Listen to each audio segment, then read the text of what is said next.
So we've made progress since the last time we spoke about the project.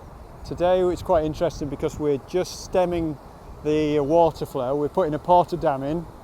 The porter dam allows us to stop the water going over the edge of the wheel pit, because we're trying to dry that out now for the next phase of works, which is to actually start doing the civil works. So the porter dam stems the water. It drops the level of water at the moment, and then we can then stop the water going over the other side. Then we can work on the other side, the dry side. Since we talked last time, we've done a lot of work in the excavation to the turbine housing, which we'll have a look in a minute. We've removed a lot of stone from inside there. The next two phases, we've got 4 guys working around that area doing some hand excavation with an archaeological watching brief. So we're removing some heritage historic stone that is just coming off the side of the watercourse, and we're also removing the wall where the turbine's going to penetrate through a wall. So the upland geese that we've got here are very seasonal in their activities. This time of year they come, there's a pair that breed for life, and they'll hang around our yard and squawk and bark like a dog, and then they'll poo everywhere. But they hang around as a pair for now.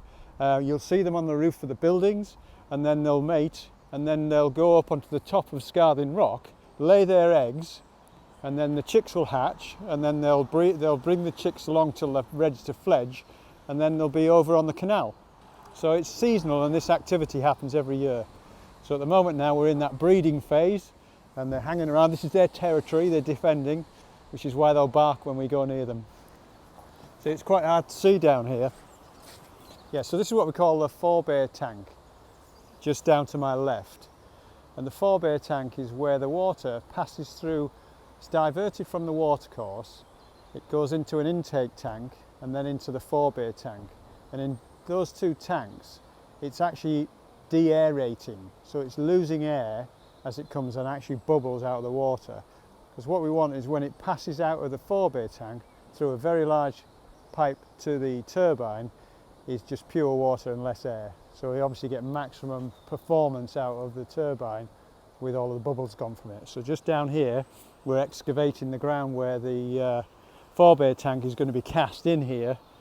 It's a bit of sensitive archaeology that we're just carefully taking away and recording, and then we can dig it down to the depth that we want to be to. So that's the forebay tank. So this is, you see a difference here from where we were last time. We've excavated the hole to the full depth that we need to get to now for them to start working in here. When we looked at this before, there was a huge rubble wall on that side, which was about 2 foot thick. And Rob here, a skilled mason, has very carefully taken that wall back to the face, which is going to form the 4th wall of the turbine housing. Made a beautiful job of it, nice and flush, very vertical. Looked like he's just built it. So he's done a great job. Then you can see in the bottom corner where the little pipe's going through was that culvert that we found when we dug initially, and you can see now the route it's taking diagonally off, and it goes underneath building 1 and away down to the river. So what Rob's doing here now as well is, this is the hole going through this wall is the excavation, or is where the turbine pipe's going to come through, and we need to get it down to, there's a blue mark on the wall.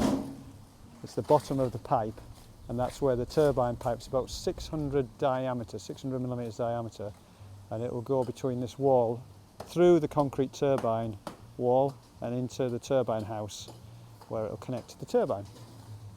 Blue mark is the spot where we need to get to. So he's taken away the wall. We've got 2 very large foundation stones now. That's the base of the 2nd mill building. So ironically, that's the bottom part of the 7-storey building. So where they started originally building in the 1700s, they're the foundation stones that he's got to take out.